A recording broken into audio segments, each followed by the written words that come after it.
You walk into your own home. You hear your wife laughing in the kitchen. And as you move closer, you suddenly catch your name, followed by her saying, "You're just jealous because he's bigger. Not about your career, not about your achievements." She's talking about another man, her best friend. And in that moment, you feel your whole world split apart. But instead of falling apart, I chose to strike back. I never imagined my wife, Sarah, would speak about me like that. It happened on a Friday evening when her so-called best friend, Daniel, came by to help with the new cabinets. I already hated how attached they seemed. He'd text her late at night, send those stupid inside jokes, and somehow always needed her opinion on things no grown man should be asking another man's wife about. Whenever I mentioned it, she dismissed me like I was overreacting. That night, I walked in and heard them speaking in low, hushed voices.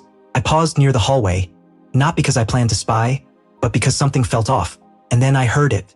"You're only jealous because he's bigger." Daniel chuckled, and she laughed even louder. My heart dropped. My stomach knotted up. She wasn't standing up for our marriage. She was standing up for him, and mocking me in the process. I walked into the kitchen. The expression on their faces told the whole story. She looked ashamed. He looked arrogant. I didn't say a thing. I just turned and walked out, because right then, revenge felt more satisfying than anger. For the next week, I played the part of the quiet, wounded husband. I let her believe I was defeated. I let her think she had the upper hand. What she didn't realize was that I'd already started investigating.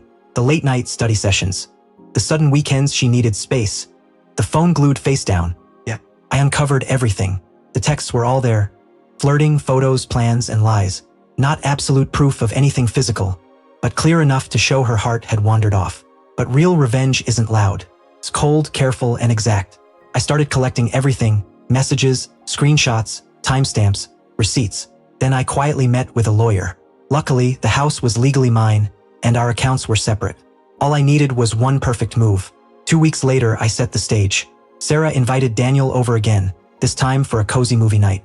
She was glowing, eager, almost teenage-like. She had no clue there was a recorder already running in the living room. She had no idea her messages were printed and organized in a folder.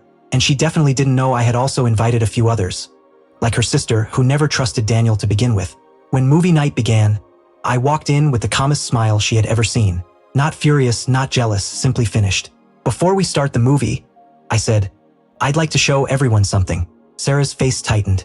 Daniel shifted in his seat. I picked up the remote and played the audio from the kitchen, the moment she ridiculed me. Word for word.